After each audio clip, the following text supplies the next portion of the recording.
Israel's going to lose the war, and they're going to lose the war because of their public relations department, which is fucking beautiful irony. So coming from a man who knows a lot about public speaking, let me explain a few things. So there's two things going on whenever you see an IDF spokesperson. First thing that's super obvious is they all sound like that one guy we know who can't stop lying. Those pathological liars who tell tall tales. They all sound like him. It's a tone in their voice when they are talking. They're all just like, so the Hamas terrorists, they came and they leveled the kibbutz, and then they built a baseball diamond on the kibbutz, and then they took all of the babies, and then they dressed them up like little baseballs, and then they played 9 innings of baseball with the babies. And it's like, what the fuck are you saying?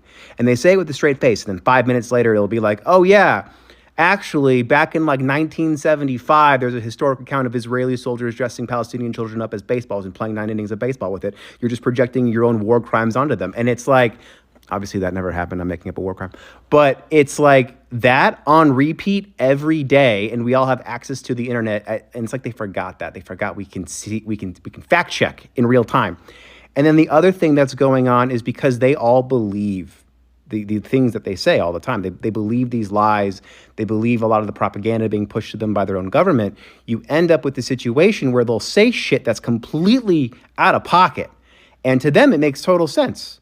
It's like, yeah, we had to bomb the refugee camp because there might have been a Hamas guy there. So we gotta blow them all up. And then Wolf Blitzer's like, well, why would you blow up refugees? And they'll be like, well, there might have been a Hamas guy. And it's like, well, maybe don't bomb the refugees. And then they're like, well, they shouldn't have been refugees where our bombs were falling.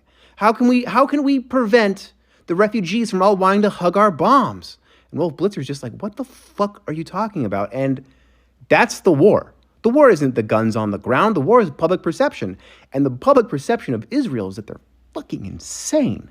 And now the world's seeing it, which is what Hamas wanted. Hamas wanted Israel to just fucking go ham. They wanted Israel to show the world who they really are. Now that Israel's doing it, they're going to lose all support. There's never going to be another Democratic president in this country who supports Israel. That's gone. That's off the table forever. That's gone forever. And then you got to get the alt-right with the neo-Nazis. It's them supporting Israel, which is a fucking Looney Tunes ask, but it's what's on the table, I guess, because they want Jesus to come back. But that is the Israeli war. That's the war right now. So yeah, not great. But as they say, fuck around and find out.